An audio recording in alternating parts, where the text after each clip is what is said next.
Okay, welcome back to the third round of this video log on how to do some Nintex extensions, specifically for the site Xe.com, which is a currency converter. So one of the things I wanted to make sure that you guys are aware of is the ability to actually change the icons for a specific extension or connector that you guys build. So what I did was, because I'm building it for Xe.com, I created this. I basically took it off their website and cropped it. And if I go into here, oops, open up it on the screen. Here we go. Look at details, you'll see it's 48 by 48 pixels. It handles other sizes as well, but that's what it says in documentation, so I created a 48 by 48 pixel PNG file. Now, afterwards, when you actually built your connector and you've tested it out and it all looks pretty good, go back to the extensions tab over here in Nintex Workflow Cloud, and for your connector, go to Edit Details. And in here, you'll be able to choose a file. That's where it says minimum is 48 by 48. So you can make it whatever you want. I generally recommend, though, keeping the size the same for height and width as well, because that's how they appear in the actual designer. Now, once you've done that, what will happen is when you go into the designer and you open up your category there, you'll see the actions now have their own custom icons. So that's actually pretty cool, because what that means is when you go back to actually building out the workflow, let's open this one up, you'll see those actions, you'll see those icons there. It makes it a little bit easier for the end user to know exactly kind of like what you're doing in the workflow.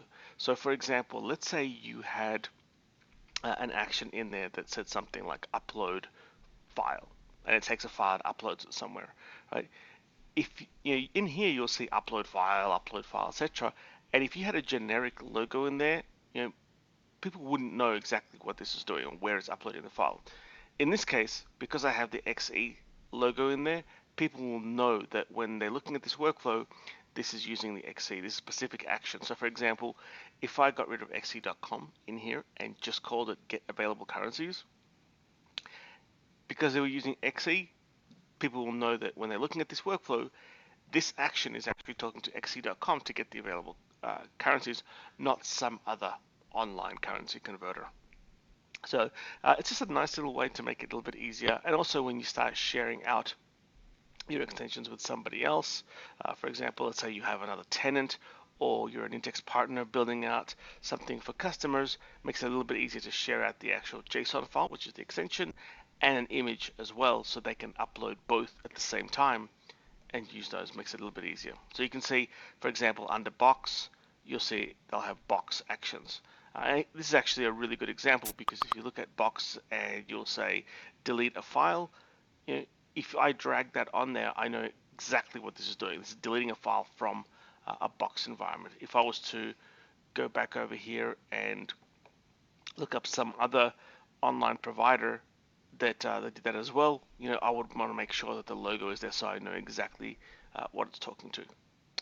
Okay, with that, hopefully that makes a little bit more sense as to why I created this little logo and why I uploaded it. It didn't take me that much time, but definitely worth it and really good for helping your colleagues out when they're designing workflows. All right, awesome. Thanks for your time, guys. If you have any questions, reach out to me.